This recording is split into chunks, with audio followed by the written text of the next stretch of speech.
Hi there, this is Mr. Altissimo, otherwise known as Nick Phillips. This is going to be the Making Mandala video. So, a while back, I had come across Alan Thiesen's piece, Mandala, and I was very intrigued by it. And about 2 months ago now, I finally got the piece out into the wider internet world. But I wanted to take the chance to make a video on how I actually made this piece. Because if anyone's ever looked at the score, it's pretty much open for any instrumentation, which is awesome from the get-go. But it's a very make the piece your own piece, which is also very cool. But I wanted to try to take some time to explain the influences that I brought to the piece that made my version. Not so much as a way to say, oh, hey, this is how you should do this piece, but this is a way to how to approach a piece like this for those that haven't really done anything like this before. And how you could use some of your own influences, your own creative ideas to make the piece come together. So I have four major influences for me that made this piece work for me. The first one being Alexander Scriabin, the Russian composer. Second, Ben Wendell, who is a jazz saxophonist as well as bassoonist. My own mental health at the time from discovering the piece, and just kind of, as I said before, the piece itself. So just kind of expand on a lot of these just initially, right? So the piece itself, there are, as it says in the score, there are a lot of ties to Tibetan Buddhism.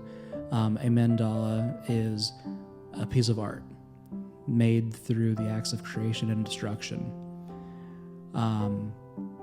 With this piece, for me, and without showing all of the red twine and pins that I had on the wall kind of going back and forth between things, for me, this piece presented a lot of opportunities to take an idea Scriabin's called the mystic chord. For those who don't know what that chord is a synthetic hexachord that sounds like this.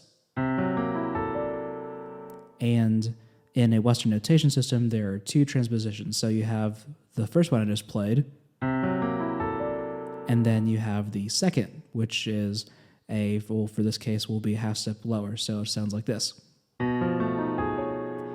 So throughout the score, as you'll see, it only gives you one note per bar, quote unquote, right? And then as we progress through the piece, depending on what note was present, it would say, okay, cool, you're going to use either one or two transpositions of this chord.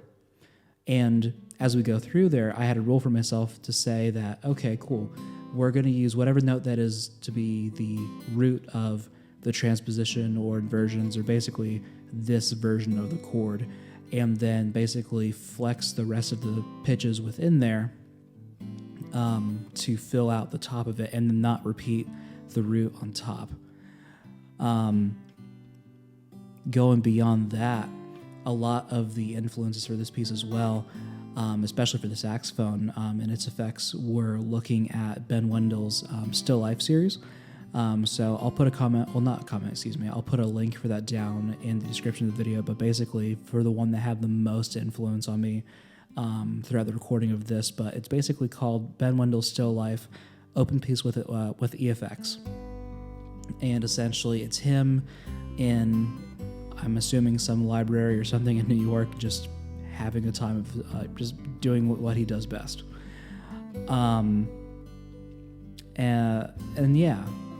then not as much an influence on the musical aspect, but at least for the video portion, because that's how I put this out. Kind of, and I mentioned it a little earlier, just kind of like my mental health whenever I first discovered this piece. Just being honest, I wasn't in the best place. I'm better now, throw that out there.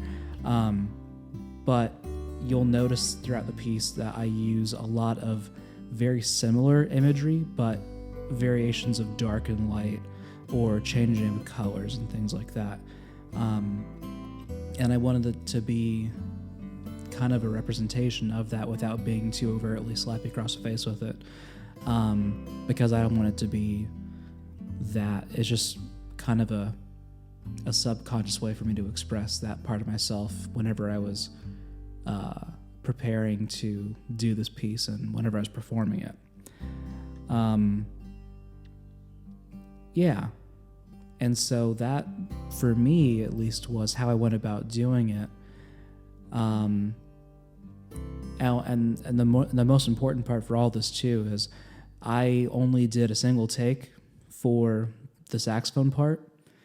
I went and created MIDI versions for the backtracks for this piece, mainly because that way, if I ever perform this piece again live, I could do it that way, and then each individual performance would be different just because the saxophone obviously would be different, and to keep true to the piece as well as far as keeping it individual and not prepared in that regard at least.